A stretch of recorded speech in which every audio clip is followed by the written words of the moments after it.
Hello and welcome to today's video.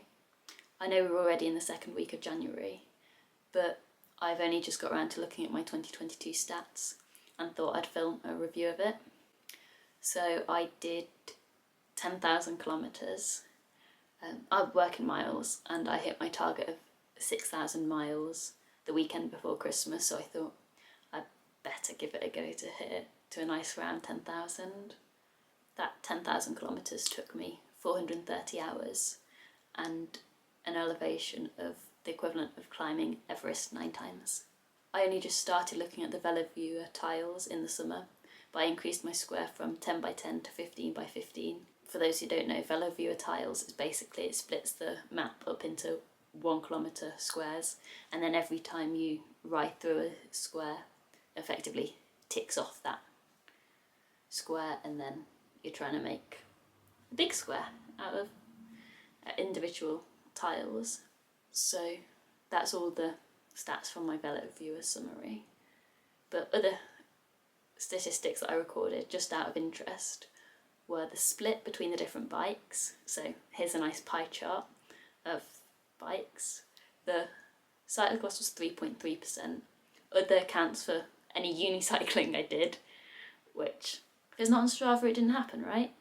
So I did record most of that. And the elephant bike, so that was less than 1%. My Genesis, which I use for commuting to work, was 25.9%. My Lapierre, which is my main road bike, was 46.8%. My mountain bike was 5.3%, and the watt bike was 17.9%. I also looked at the split between races, commuting, indoor rides and any other outdoor rides. So here's another nice looking pie chart.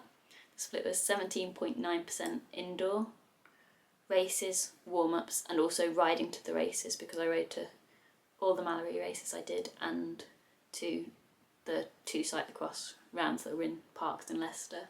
So that comes up to 7.4%. Commutes were 26.4%. And then everything else was 48.3%. It kind of surprised me that the commutes were that high. And then that's the distance statistics. So results, races. I did 2 cyclocross races at the start of the year in the 21-22 season, and 2 1.5 hour mountain bike races, 5 circuit races at Mallory, 9 Friday Night Summer Series mountain bike races, and 6 cyclocross races in the current season. The best bit about the racing, or my results this year, was definitely the mountain bike season. I felt very confident on my mountain bike this year and got 5 wins in the Friday Night Summer Series, which also meant I won overall, and I was very happy with that. But it's not all about going far and just racing, so the next section shows my highlights from every month. So in January I didn't do much, but my highlight was obviously getting my unicycle and learning to ride that. I did a video of how I learned, so I'll leave that linked here. In February, I didn't really have a highlight. I looked back on the photos and there wasn't much. I didn't really get up to much, other than practicing my unicycling. March, my highlight was the mountain bike race at Sherwood Pines, because it was the first 1.5 hour race I did for ages. And also, another highlight from that was my Travel Talks Leicester talk about my cycling journey, because I was very excited and also very nervous to present basically a whole presentation about my kind of cycling, but it went really well. That was an online talk, so you can also find it on YouTube.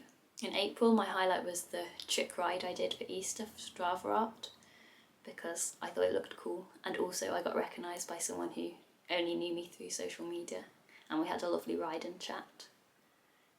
In May, my highlight was my first mountain bike win. In June, my highlight isn't a ride I shared on YouTube, but it was part of what I'm now doing, is exploring Warwickshire and every place in Warwickshire, and that was going over the M6 M42 bridge near where they join, so it's a really long bridge.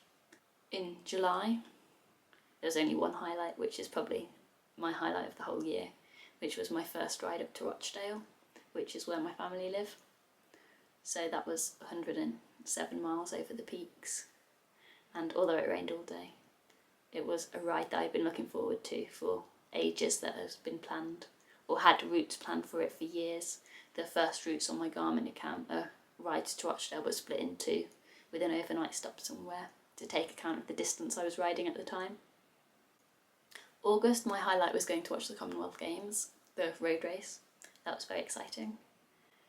In September, my highlight was the Sherwood Pines holiday because it was nice and relaxing and we got lots of mountain biking done. In October, my highlight was the Western Park cyclocross. I was coaching the Ready Set Ride balance bikes and stuff before and after my race, and it was just really inspiring to see lots of new people riding little bikes. In November, my highlight was definitely Rebecca and Mum's Thursday night rides, which was something we set up, or named, because my brother and my dad were out playing tennis on a Thursday night, so we thought we'd do something, and most of them were just little errands to the shops. And then one day we rode to the centre of Leicester and back along the bike path and got a McFlurry. And in December, my highlight was my angel rides, which were an angel-shaped ride in Leicester, ride up to Rochdale, an angel-shaped ride in Rochdale, and ride back. It was definitely the hardest thing I've done on the bike, but I'm still including it as a highlight because it meant a lot. So now, my goals for 2023. I would like to ride further, like as a total distance, but I'm not sure how realistic that is. I have so far basically increased my mileage every year since I started recording it, and I think 6,000 miles is probably where I'll stabilise it for working full time. I'd also like to break my longest ride record, which was 130 miles in 2021. As I mentioned earlier, I did some exploring of Warwickshire this year, but I only got to 38% of the places, so I would like to finish that off, or at least continue getting some more places. I'd also like to make some more YouTube videos, so if you like this video, please subscribe and let me know in the comments of other videos that you'd like to see on my channel. But most importantly, I just want to have fun on my bike. Thanks for watching. Bye!